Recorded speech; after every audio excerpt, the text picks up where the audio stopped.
porque así como me permitió ser formado, el poder estar desde niños en los caminos del Señor, me puso a mi lado personas que me formaron. Entonces ahí va la retribución. Mi líder de jóvenes, Juan Carlos, ¿sí? Él era mi líder, Lorena, también, pero primero fue Juan que después se casó con ella. Ya conocí. Pero no se trata de eso, soy lo que vamos a hablar, pero sí vamos a darle siempre la gloria a Dios. Porque que estemos nosotros hoy predicando, cantando, tocando la guitarra, permitiéndonos hacer las cosas, se lo debemos a Él, no a nosotros. Podemos predicar más o menos bien, podemos hablar más o menos bien, tocar la guitarra más o menos bien, y así en todo lo que hagamos, pero todo siempre para la gloria de Dios. Hecho esa salvedad, ¿sí? Y que es la más importante, los saludos de la Iglesia del Pato. A la familia Michel también extiendo los saludos de toda la Iglesia del Pato, que también se encargaron seguramente de llamarnos por su cuenta y todo, pero a la Iglesia también por su pérdida. Lo sentimos tanto porque Gerardo y Fabiana, aparte de conocerlos nosotros, también un tiempo se congregaron allá. No sé si sabían. Sí. Entonces fue un golpe duro para todos. Pero precisamente de eso vamos a hablar, de los golpes duros que hoy nos permite Dios atravesar. ¿Sí? Pero casi una relación para todos. ¿Sí? Una relación que pensamos hermosamente con Pablo en Romanos 3:23. ¿Lo recuerdan? Bueno, por favor. Hoy si tienen Biblia sería muy bueno que la usen, porque como soy, los que me conocen vamos a, no pasear, pero vamos a estar usándola. Y por si no lo conocen, o si alguien me lo puede leer, pues yo no me la acuerdo mucho. ¿Quién llegó?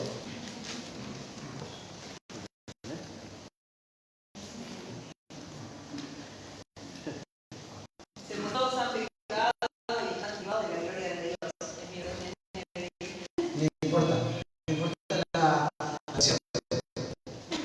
han pecado. A mí en el Iglesia del Pato he estado hace un tiempo hablando mucho del privilegio que tenemos de ser hijos de Dios. Pero he hablado mucho también de que todos han pecado. Nos damos el micrófono y la responsabilidad de estar acá adelante. Somos igual de pecadores que los que se quedan sentados ahí. Ambos, los que estamos acá, los que están allá, los que tocan la batería, los que están allá, los que están en la puerta, todos estamos en la misma condición delante de Dios. ¿Cuáles? Pecadores, que necesitamos redención. ¿Sí? Estamos todos iguales. Pablo también lo dice en otras palabras, ¿sí? No hay uno mejor que otro. Son todos iguales delante de Dios. No hay acepción de personas que se pagan. Entonces cada uno de nosotros tiene una gran responsabilidad como hijos de Dios de buscarlo, de mantenerse firme. Si bien Dios usa a alguno, como dijo él, para mantener esto abierto, gloria a Dios. Me podría haber utilizado a mí, a Juan Carlos, al que esté dispuesto. Porque Dios, algo aprendí de pastor de Dios, que usa manos dispuestas. No importan las capacidades, usa manos dispuestas. A las manos que están libres y listas para trabajar. Podré tener todas las mejores condiciones, pero si no estoy dispuesto a trabajar y a sacrificarme y a morir por la causa de Jesucristo, de nada sirve todos mis talentos y mi mejor parte. ¿Entienden? Ese principio sine qua non indispensable rigió con Jesucristo, nuestro Salvador. Que habiendo tanta gente capacitada dentro de las sinagogas, tanta gente sirviendo en el templo, ¿dónde estaba lo que él fue a buscar para transformar el mundo? A la orilla de un lago, cobrando los impuestos, en la calle, buscando a la gente que se sentía menos. Bien, somos parte de ese pueblo. Sigamos con la línea de pensamiento. Ese pueblo redimido. ¿Sí? Tu pastor es una persona como Dios, una persona que necesita de tus oraciones, porque también tiene luchas. Yo tengo unas luchas terribles. ¿Sí? necesitamos del pueblo. Y ustedes también, como ustedes necesitan los unos de los otros. Somos parte de ese pueblo. Pero ahora se ha metido una corriente de pensamiento en nuestra iglesia, en nuestra amada iglesia, de que al cristiano no tiene que hacer nada. Y contra de eso yo hoy quiero hablar. Porque Jesucristo en ningún lado prometió que nuestro camino iba a ser color de rosas. Y lo que vengo a presentarles es el Evangelio según Jesús, pero expuesto desde el Antiguo Testamento. De una relación sincera, de una relación no casual, sino una relación personal, que cada uno de nosotros nos debemos con Él. Hermanos, quiero aclararte a todos, no todos me conocen como sí, otros no. Tú tienes una relación con Dios que es personal, que no la va a sustentar el pastor o la palabra que el pastor te diga o el profeta que vos quieras seguir, la va a seguir y te va a decir. Dios es el que tiene que guiar tu vida. Jesucristo es el que guía tu vida. ¿Sí? Y juntos todos formamos parte de una iglesia, que tenemos un orden jerárquico para orden, para establecimiento y para enseñanza. Pero lo que yo apunto en nuestra iglesia es que cada uno de mis hermanos busque a Dios. Que no dependan de mí. Si dependen de mí son algo. ¿Sí? Porque soy tal cual como ustedes. Lo mismo les insto a que hagan. Y obviamente Juan Carlos, que venimos del mismo lugar también. Porque no nos es provechoso para nosotros. Porque en el día de mañana yo no puedo partir. Y el agarrarnos a un hombre o a una persona es algo que Dios no quiere, porque la obra del Señor debe seguir. Amén. Estos sismos que vivimos en esta iglesia, y hablo acá con propiedad, y en otras iglesias, es porque la iglesia se aferra a los hombres. Y la iglesia no fue creada para aferrarse a los hombres, fue creada y fundada por Jesucristo, que se hizo hombre, ¿sí? Que se despojó de su deidad, pero alcanzó nuevamente su poder y deidad cuando obedeció al Padre y resucitó.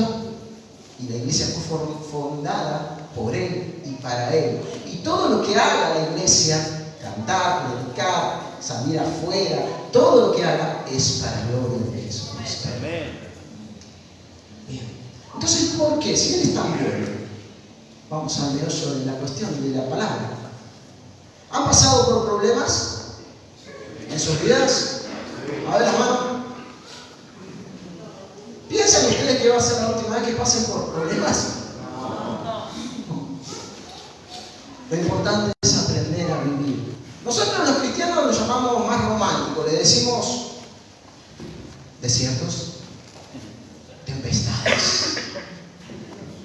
¿Sí? El salmista se atrevió a decir, aunque ande en valle de sombra de muerte. Son necesarios. Tempranito se levantó la mano ahí. ¿Sí? Son necesarios porque son cosas que Dios permite que nosotros vayamos caminando para que fortalezcamos nuestra fe. ¿Ustedes saben que tienen una fe? Sí. Nuestra fe es Jesucristo. No es verdad. ¿Sí? Ahora tenemos que ir fortaleciendo esa fe. Y el estar en el camino del Señor no nos garantiza que todo nos va a ir bien. Le fue bien a Job por un tiempo, hasta que se apareció alguien y dijo, vamos a presentarnos delante de Dios y vamos a pedirle que nos deje tentarlo. Vamos a ponerlo a prueba. Y Dios que dijo, le dijo, no, porque es mi hijo y es intocable. No, hacelo. Vas a ver que igual me va a seguir adorando. No más, no toques su vida. Yo quiero romper con eso. Quiero romper con el que el cristiano no es intocable. Dios permite que se nos toque y se nos haga de.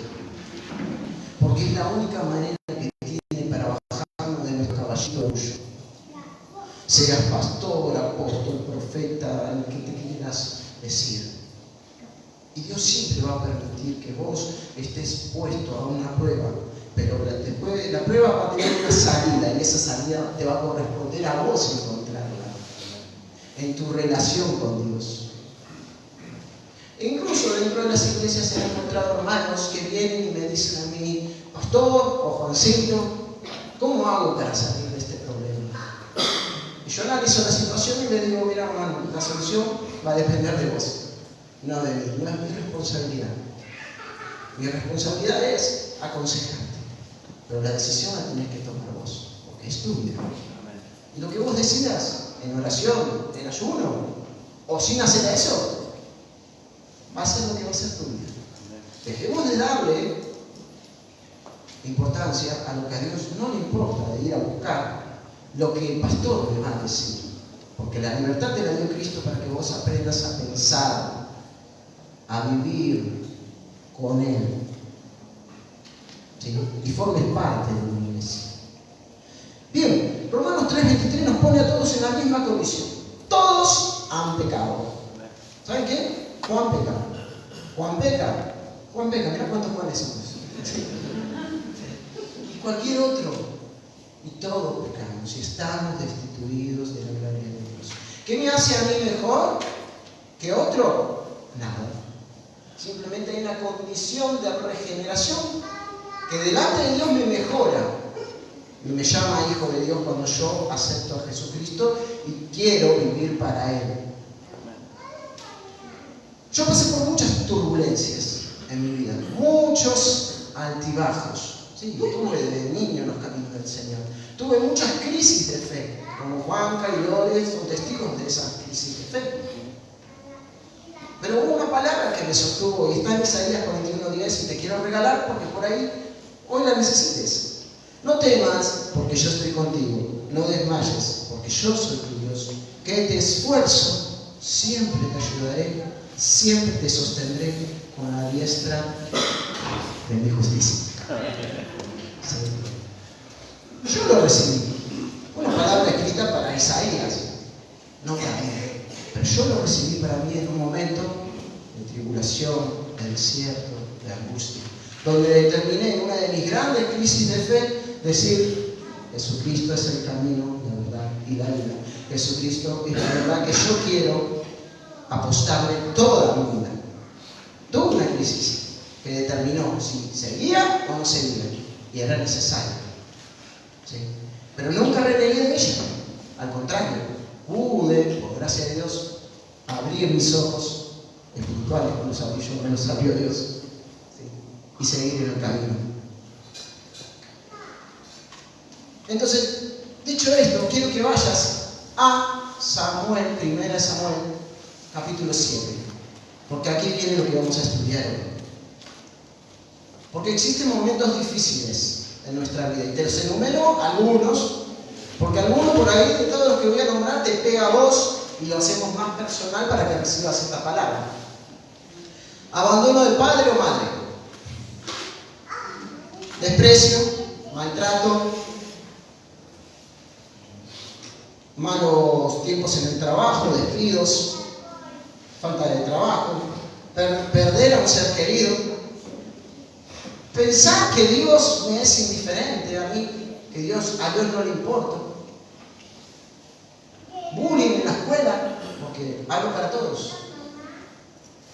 En todos esos momentos que atravesamos de la vida, déjenme decirles que ustedes no están solos.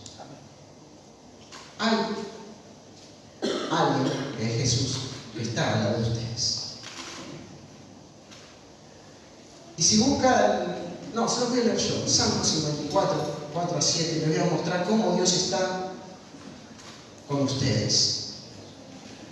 Con un salmo que habla de que bendiga el peligro del enemigo, pero, y ya no los hago pasear más y vamos a entrar en Samuel más.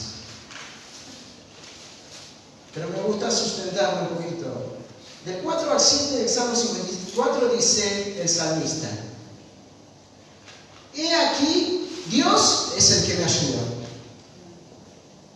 El Señor está con los que sostienen mi vida. Él devolverá el mal a mis enemigos. Córtalos por tu verdad. Y yo voluntariamente sacrificaré a ti alabanza a tu nombre, oh Jehová, porque es bueno. Porque Él me ha librado de toda angustia y mis ojos han visto la ruina de mis enemigos. Es es un salmo que ayuda a ver la mano de Dios trabajando en tu vida. En cada momento donde estamos pasando por tribulaciones, angustias, el cristiano no debe permitirse dudar de la ayuda de Dios. ¿Quién conoce el poema Huellas en la arena? Yo no sé por qué ese poema desapareció. Nadie lo conoce. Son los más viejos. ¿Sí? ¿En serio? ¿Casi nadie lo conoce? Es un poema anónimo encima. Antes en todas las iglesias había un cuadrito que lo teníamos. Hay que ponerlo de vuelta, porque es importante. Este autor anónimo habla de esto, de que va un hombre caminando en la arena y se le presenta a Jesús y empiezan a hablar. No me lo acuerdo mucho, pero le voy a contarla rápido porque no viene eso, el mensaje. Y caminan Jesús y él, y en cada momento de la vida ve dos pares de huellas en la arena. Y nota que en los momentos difíciles de la vida del hombre solo hay un par de huellas. Y le recrimina a Jesús: Señor, ¿por qué me dejaste solo en el momento más difícil de mi vida? ¿Y qué le dice Jesús? No, hijo, en aquellos momentos yo te estaba cargando. ¿Me entienden? No es que Jesús lo abandonó, sino que Jesús lo estaba llevando. A veces los cristianos recriminamos tanto a Dios que decimos: estamos solos. Porque me pasó, por eso te lo digo. Y le echamos la culpa a Dios de nuestras circunstancias. ¿Saben quién estaba así? El pueblo de Dios estaba así. En 1 de Samuel van a encontrar una historia interesantísima que es la que voy hoy a desmenuzar con ustedes. El pueblo de Dios estaba dolido con Dios. Y vamos a 1 Samuel.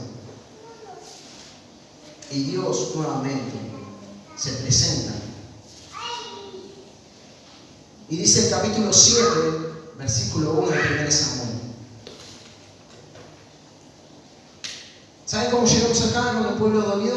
Un pueblo que se alejó de Dios. El pueblo que se alejó de Dios seguía sacrificando a Dios. Si en el capítulo 1 van a encontrar que el líder es un sacerdote.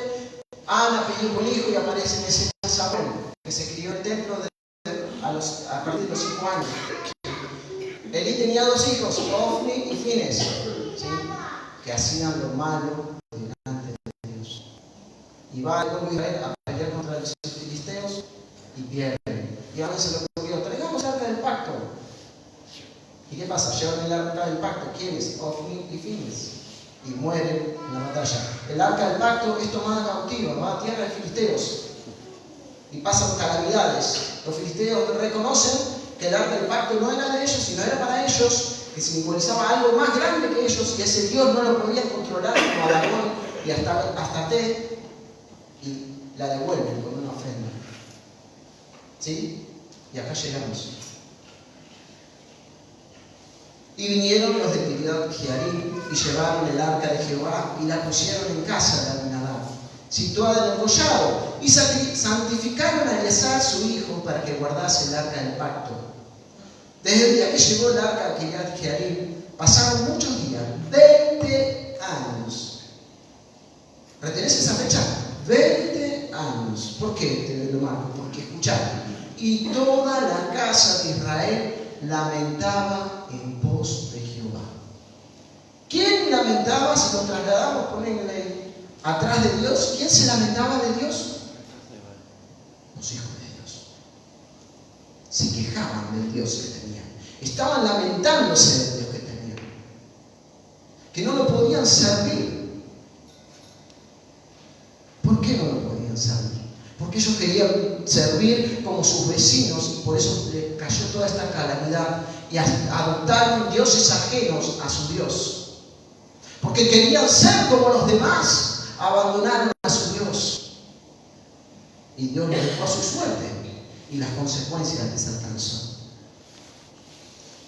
Yo les hablo del Antiguo Testamento, pero el Antiguo Testamento hay que tomarlo y sacar y extraer lo que nos sirve a nosotros, porque estamos viviendo en el nuevo tiempo.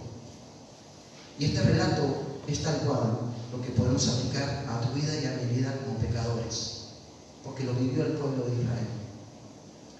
El primer paso para poder, en momentos de prueba, de tribulación, de angustia, de tormento, llamarlo como lo llames,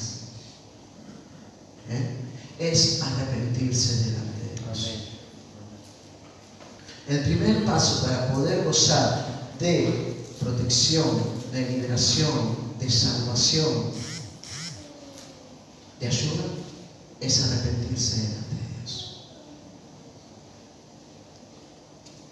Condición para recibir la ayuda de Dios es arrepentimiento, un corazón renovado por la sangre de Cristo Jesús. Para decirte rápido que los dioses de los filisteos que el pueblo de Israel habían adoptado eran Astarot y Baal. Uno era la diosa del amor y el otro el dios de la guerra. Ambos trabajaban como una dualidad de dioses. Uno era de la fertilidad y el otro de la guerra. Y ambos eran un tiempo para sembrar y el amor para producir, y el otro día la guerra para tener fuerzas para robarle a los enemigos incluso, lo que también habían producido. De eso se basaban las guerras antes.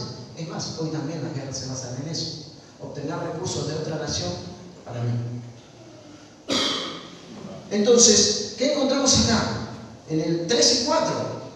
Que habló Samuel. ¿Quién lo juntó? Samuel. ¿Quién era Samuel? Un profeta. ¿Saben que él era profeta? Tuvo que oficiar de levita, tuvo que oficiar de sacerdote, pero su oficio real era profeta. Tuvo que ser juez, tiempo largo, pero era profeta. A veces nos pasa eso, ¿no? Somos pastores y tenemos que tocar, barrer y hacer tantas cosas, pero tenemos un oficio.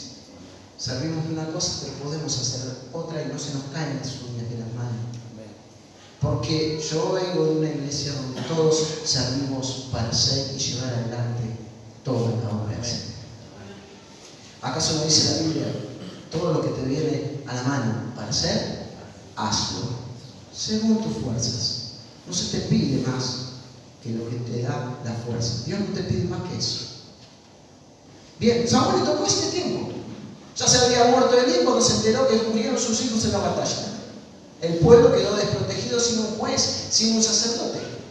Lo adoptaron a Samuel, que era el que vivió ahí creciendo en el templo. Y les dijo Samuel a toda la casa de Israel, seguimos el relato en el versículo 3. Si de todo vuestro corazón os volvéis a Jehová, quitad los dioses ajenos y Astarot entre vosotros y preparad vuestro corazón a Jehová. Y solo a él servid y os librará de las manos de los filisteos. Amén. Entonces los hijos de Israel quitaron a los Baales y a Astarot y sirvieron solo a Jehová. Hermoso momento de quebrantamiento habrá sido donde se juntaron, donde era en Kiriat Jearim. Se juntó todo el pueblo, que se lamentó 20 años atrás de su Dios. ¿Entienden eso? ¿Pueden llegar a razonar eso? Un pueblo que dice servir a un Dios, pero sin embargo lamentándose del Dios al que está sirviendo, que los tiene desprotegidos. ¿Saben qué pasaba? La dualidad del corazón pecador. Decían servir al Dios verdadero, pero su corazón estaba atrás de otros dioses. Es lo que nos pasa a cada uno de nosotros.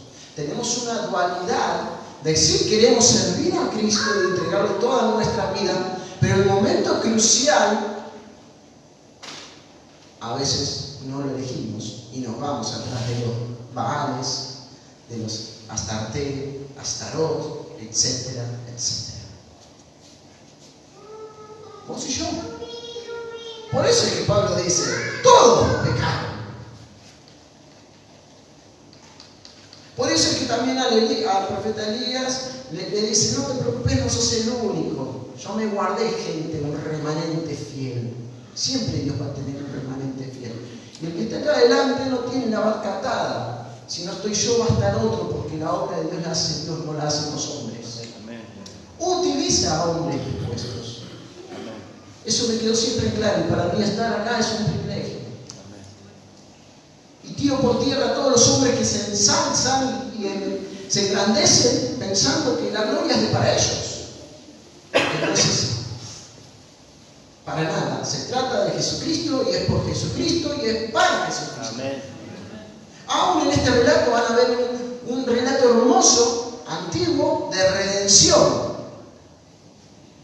que se aplica perfectamente a nuestras vidas. Porque así como estaba nuestro corazón antes, estaba el corazón de Israel antes, lejos de Dios, renegando de Dios. Pero Dios vino a su encuentro. Prepárense, le dijo: preparad vuestro corazón a Jehová, y solo a Él servid, y os librará de la mano de los filisteos.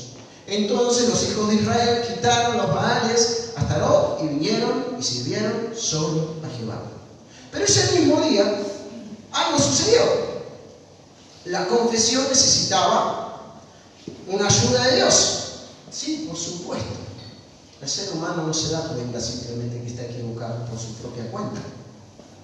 ¿Quién se acercó solito a Dios y dijo: ay, es mi mejor camino? No. Yo tuve que ser confrontado con mi pecado para hacerme dar cuenta de que yo necesitaba una salvación. Sin la confrontación de la palabra de Dios a tu vida, que te dice que has pecado, que no sos nada fuera de Dios, que no te podés seguir y no vas a vivir eternamente, no vas a llegar a Dios. Y el único que te da esa solución es Jesucristo. La confesión es importante. Confesar los pecados para que permitas a tu vida que Dios te ayude.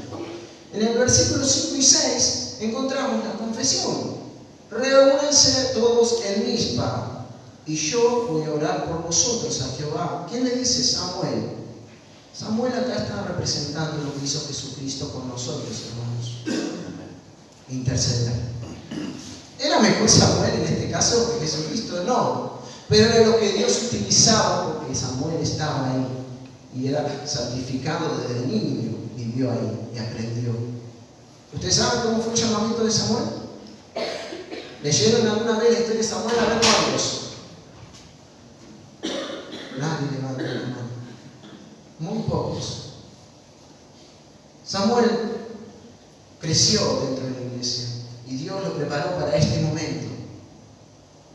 Y fíjense lo que hizo el pueblo de Israel, porque todo lo que hizo el pueblo de Israel es importante, porque nosotros lo tuvimos que hacer alguna vez.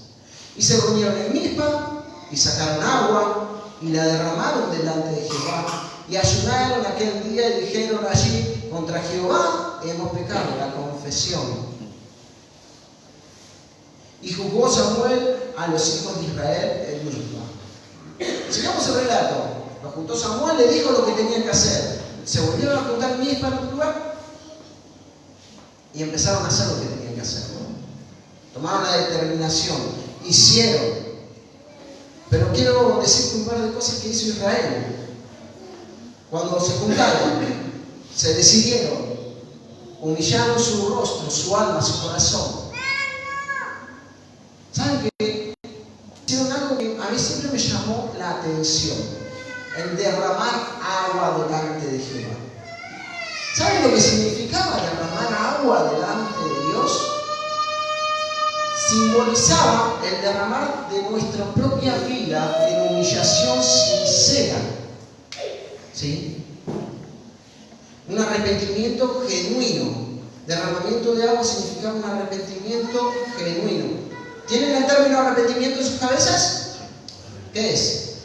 Freddy nos decía: si yo voy para acá y me doy cuenta que voy mal, o Jesús se encuentra en mi vida y me dice: no, para acá no es, te vas a ver caer al precipicio, voy a girar 180 grados, ¿sí? Y voy a buscar el camino que me lleva a la vida, no a la muerte.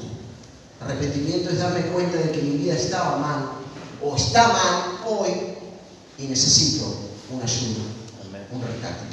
Primer paso para poder recibir ayuda de parte de Dios: arrepentirme. Segundo, confesar. No conocen todos estos puntos, ¿sí? Pero es lo que hizo el pueblo de Dios acá. Confesaron, se lavaron, se juntaron en Mizpa. Mira, me atrevo a decir que algunos llevaron incluso sus ropas de dolor que más adelante lo voy a decir. Según el relato se puede notar que nos podemos arrepentir y confesar, y a pesar de eso, Dios nos pone a prueba. ¿Por qué? Porque llega el momento de la prueba. Bien, has creído en Jesucristo, lo traemos al presente. Has creído en Jesucristo, dijiste que lo vas a servir para siempre.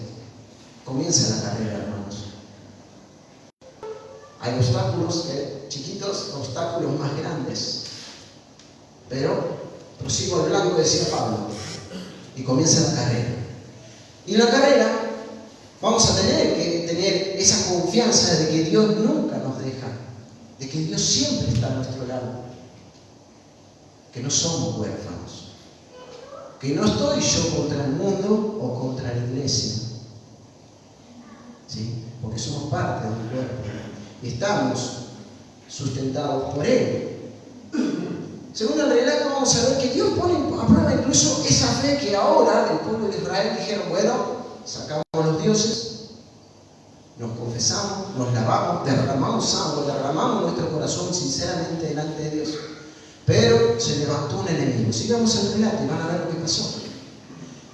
Después de esto de Mizpa, estaban ahí, cuando oyeron los filisteos que los hijos de Israel estaban reunidos en Mizpa, subieron los príncipes de los filisteos contra Israel. Son los que estaban en este momento siendo utilizados por Dios para castigar al pueblo de Israel por su lejanía. ¿Sí? Y al oír esto, los hijos de Israel tuvieron temor de los filisteos.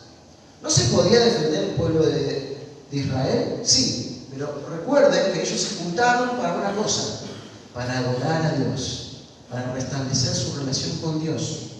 No fueron a la guerra. Y el enemigo salió contra ellos con armas, con carros, para atacarlos nuevamente.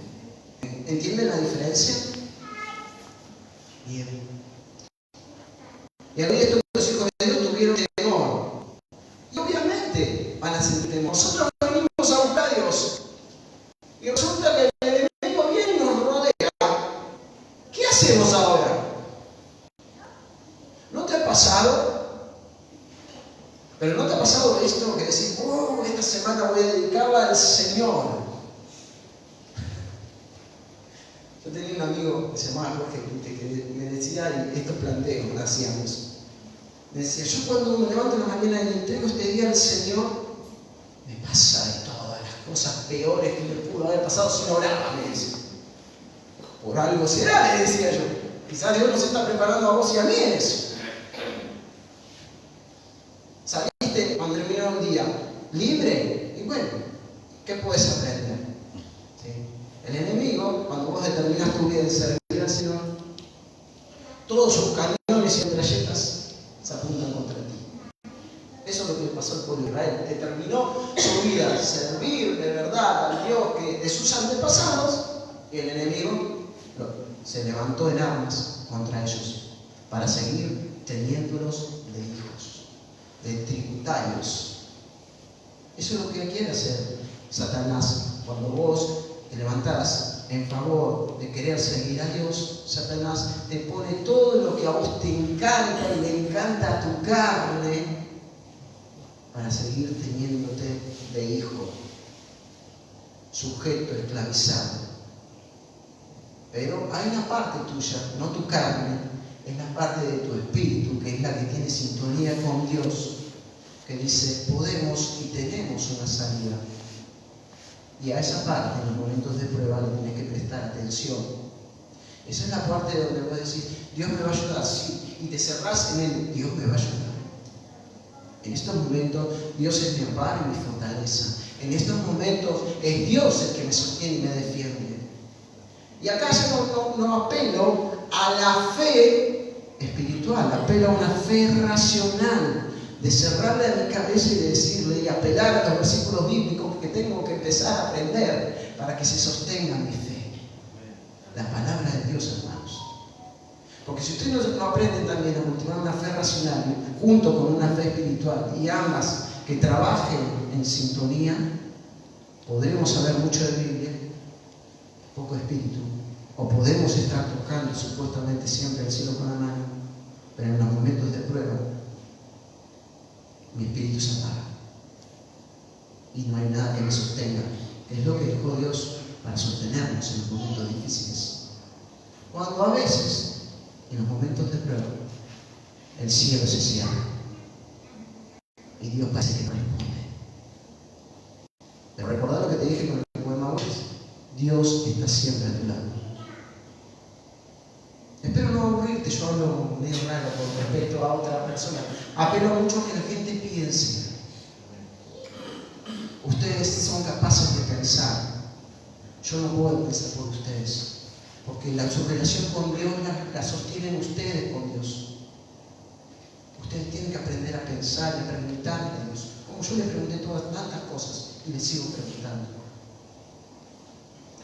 Entonces confesaron y dijeron, bueno, nuestros enemigos nos van a dejar tranquilos. No, el enemigo se levantó en armas, hermanos. ¿Y a quién fueron? A Samuel. ¿Y qué le dijeron? Entonces le dijeron los hijos de Israel a Samuel, no ceses de clamar por nosotros a Jehová. Escuchen, en 20 años de dolor iban llorando atrás de Dios, ¿no? Decía el versículo 13. Miren cómo cambió la relación acá del pueblo ya. No ceses de clamar por nosotros a Jehová, nuestro Dios. Ya dejaron de ver a Dios lejos, que ellos iban atrás llorando atrás de Dios. Ya incorporaron a Dios dentro de sus vidas. Pero sin embargo, todavía decían que necesitaban un intercesor. En este caso, le agarraron a Samuel, porque su sistema sacrificial era así. Y le dijeron, bueno, Samuel, nos juntaste acá, nos reconciliaste con Dios, ahora seguid clamando para que los filisteos no nos la den. Y se pusieron, obviamente, a las órdenes de Samuel. Y seguramente también se habrán puesto a adorar a todos. Recuerdo lo mismo que te dije, ellos no fueron preparados para pelear, fueron preparados para adorar y a buscar a Dios. Me atrevo a decirte que algunos se habrán llevado su ropita de silicio y su kilito de ceniza para tirarse encima y mostrarle a Dios que estaban dolidos verdaderamente. Ayunaron, tiraron agua delante de Dios en señal de derramamiento, de arrepentimiento. Es importante estos pequeños aspectos para que entiendan el por qué esta historia y cómo lo podemos aplicar a nosotros. Porque es tal cual lo que nos pasó con nuestra vida. Derramaron. Bien. Ahora en los momentos cuando ya estamos con Dios alineados, es momento de empezar a construir confianza. Porque si en estos momentos de prueba, de desierto, nuestra confianza en Dios quedaría chata. Hoy hagan la cuenta ustedes, del año 97 me convertí y empecé a caminar con Dios. ¿Sí? Con tantos años, ¿sí? Tengo más experiencia que cuando era un adolescente. ¿Sí? ¿En dónde? En los caminos de Dios. He pasado por enfermedades, he pasado por muerte, he pasado por angustias. Y estamos. Seguimos. La vida sigue. Y las crisis son ocasiones de ver la ayuda de Dios. Y esto es importante. No renegar de las crisis, de los momentos de prueba. No renegar de los momentos del desierto. Son ocasiones donde podemos decir, como dice el relato después al final, hasta acá me ayudó Dios. Amén. ¿Sí? Es lo que significa Ebenezer. Se levantaron los filisteos, se prepararon para atacarlos. Israel obviamente tuvo miedo. Y bueno, ¿qué hicieron? Dejaron las cosas que no podían hacer a confiar en el Señor. Se volcaron hacia Samuel y le dijeron, no ceses de orar por nosotros para que Dios nos proteja. Y eso fue una crisis de fe fuerte para el pueblo de Israel. Porque precisamente cuando entramos en crisis, o le llamamos una crisis grande, cuando nosotros ya el problema se nos sale de las manos. A veces se nos sale de las manos porque queremos ayudar a Dios por otros lados. Y me explico con este ejemplo. Tengo un problema para saldar una deuda. Póngale que le debo a la tarjeta tanto y no llego a cubrir el resumen total. Y bueno, y Dios, ayúdame. Y digo, pero sí, Dios me va a ayudar. Y me quedo.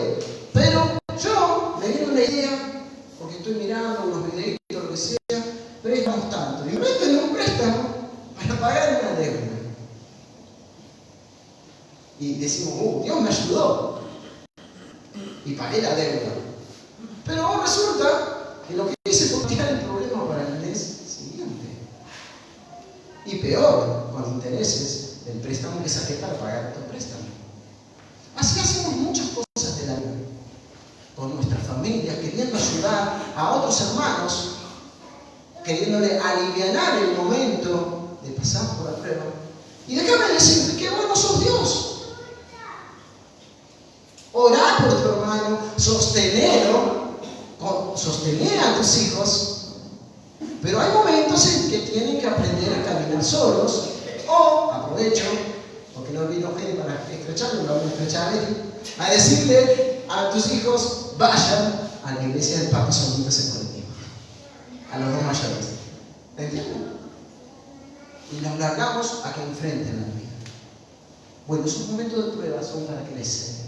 Ver la oportunidad que nos va a dar en la relación personal con Dios, que me va a sostener en el día de mañana otra prueba. Son los hitos que necesitamos para decir, Dios me ayudó con este problema, me va a sostener acá. Eso es lo que hacía el pueblo de Israel también. ¿A qué apelaban? ¿Y por qué se enseñaban los milagros de que salieron de la tierra de Egipto con manos poderosas? Porque apelaban a acrecentar la fe. El problema de nosotros hoy día es que no acrecentamos nuestra fe con las experiencias vividas. Todos decimos, lo de ayer no me sirve para hoy. Queremos todo ahora nuevo y renuevo. No, lo de ayer te va a ayudar a potenciar lo que hoy podés recibir. Amén. Teniendo conciencia, ¿sí?, de fortalecer la fe. Porque la experiencia con Dios, eso te da. Tu experiencia con Dios. Tu propia experiencia con Dios. Y surgió la oración pidiendo ayuda de Dios. ¿Y de qué manera lo hizo Samuel? Si me dicen que esto no es estar relatando lo que Jesucristo hizo con nosotros, la verdad que no sé. ¿Qué hizo? Tomó un cordero de leche, un cordero chiquitito, y lo sacrificó. ¿Sí? Versículo 9. Entero en el holocausto a Jehová, y clamó Samuel a Jehová por Israel. Y Jehová le oyó. Y vino la salvación. Y aconteció que mientras Samuel sacrificaba el holocausto, llegaron los filisteos para pelear con los hijos de Israel, mas Jehová tronó aquel día con gran estruendo sobre los filisteos y los atemorizó, y fueron vencidos delante de Israel. Amén. ¿Qué hizo el pueblo de Israel? Nada, o quizás algo muy importante, humillarse, buscar a Dios como a Dios Dios quiere que lo busquemos, no de la manera que nosotros queremos buscarlo. Se sometió a la voluntad de Dios. Era creer o reventar, porque si Samuel no tenía razón y la oración de Samuel no era escuchada, los filisteos los atacaban y sonaban. Se jugaron el todo por el todo, porque querían quizás empezar a experimentar la mano de Dios para sus vidas. Y vino la victoria de Dios, por supuesto, y el que actuó fue de Dios. Yo me quisiera imaginar, cierro los ojos y me imagino, ¿no? Un monte lleno de soldados, pero arriba de los soldados un montón de unas nubes negras tronando todo el día, dice el relato. ¿Saben que la gente era tan supersticiosa que me atrevo a pensar que Dios utilizó todos esos truenos para atemorizar al ejército y rajar? Pero no solo eso, sino que el ejército que estaba huyendo fue atacado ahí. ¿Por quién? Por los israelitas, porque dice que los persiguieron. Si siguen el relato, que salieron los hijos de Israel de Mizpa, siguieron a los filisteos, hiriéndolos hasta Bet-Car. Pero pará, me dijiste que no llevaron armas. ¿Cómo los hirieron? Y es fácil. Después el ejército que está atemorizado y huye, ¿qué hace? Alivian el equipaje. ¿Qué dejan? Espadas, armas. ¿Y qué hicieron los israelitas? Cazaron las armas y fue bloqueado. ¿Quién les dio el valor? ¿Quién les dio la confianza? ¿Quién demostró su poder? Fue Dios. Hermanos, lo mismo nos pasa a nosotros. Este mensaje es viejo, es una historia antigua, pero lo mismo nos pasa a nosotros en los momentos duros de la vida, que no entendemos qué pasa. ¿Por qué, Señor, nos pasa esto si estamos bien? ¿Por qué permite que nos pase esto? Esos momentos son momentos para preguntarse y empezar a ver de qué manera Dios se va a glorificar y va a traer la ayuda necesaria. Amén. No reneguemos de esos momentos, nos vuelven.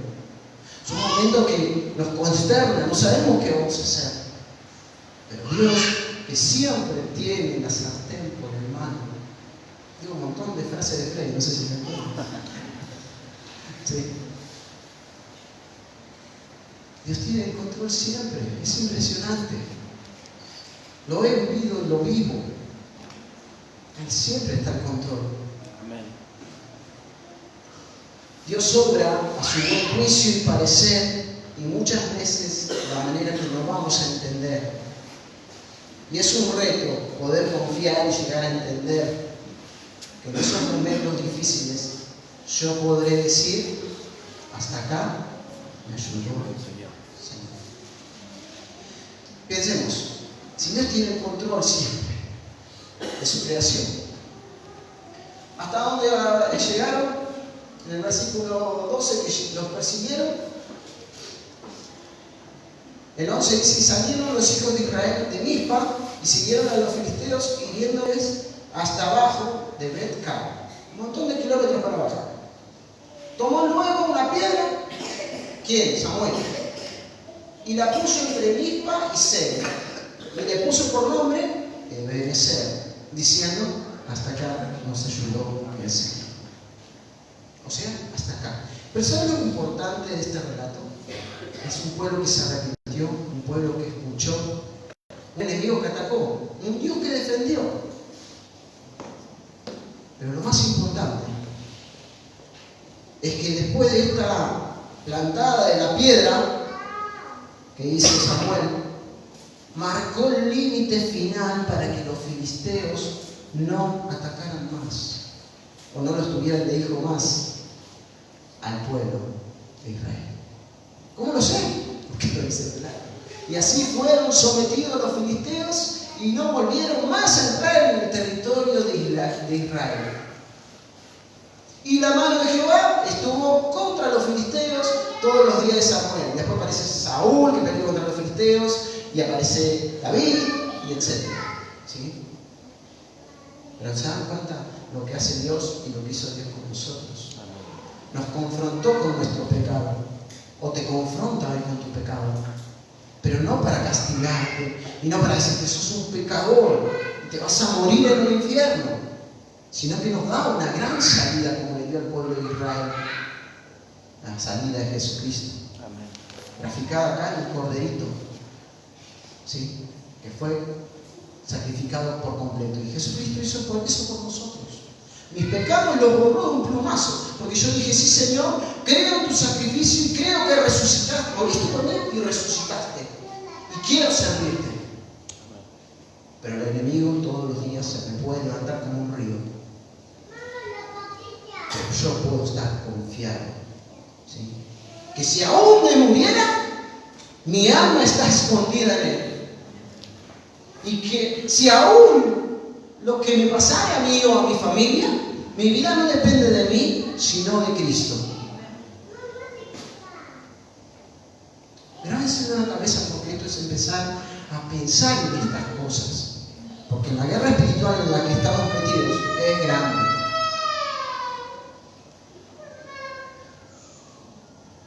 Y los momentos de soledad no lo vas a pasar. O sea, que creamos estar solo, no lo vas a pasar simplemente cantando coritos o alabanza. Vas a necesitar palabra de Dios. Por eso es necesario que aprendas a escudriñar la palabra del Señor. Solo confiando en Él vas a poder decir: hasta acá me ayudó Dios. Y yo esta mañana te voy a hacer un reto para que aprendas o quieras aprender, comenzar a aprender a entender, a poner toda tu confianza en Dios. Hay momentos que nos cuesta mucho, pero no es imposible. Podemos hacerlo. Yo un poquito, decía Daniel Santos, pasito a pasito lo voy logrando. Pasito a pasito. Y cual sea el momento difícil hoy, no importa cuál, Dios va a actuar si vos dejás, si vos te volvés a adorarlo como Él quiere, si vos te arrepentís, si vos lo buscás, si vos confesás, si vos dejás que Él te ayude. Cualquiera el momento que estés pasando, Dios está con vos siempre. Él te va a dar esa salida que esperás, o quizás otra salida que vos no estás viendo. Porque la voluntad de Dios es la voluntad de Dios, no la nuestra. Pero lo importante es que es la más segura salida que podamos encontrar. Así que, iglesia, en estos momentos de desesperación que podamos pasar, o incluso en el momento que están ustedes pasando en lo personal, recuerden que Dios está con ustedes. Amén. Miren, me atrevo a decir que lo que pasaron es para algo grande, para hacer recapacitarnos y ver lo que estamos viviendo, el tiempo que están viviendo. El enemigo siempre va a querer aguar la fiesta. No se lo permitan. No se lo permitan, porque eso va a depender de ustedes a quién van a creer. Yo los animo a que sigan confiando en el Señor, que sigan adelante. ¿Saben qué decía Pablo? Es algo que me ha sostenido mucho en este último tiempo. En este último tiempo de 6 años. Y se los regalo y cierro con esto. 2 Corintios 4.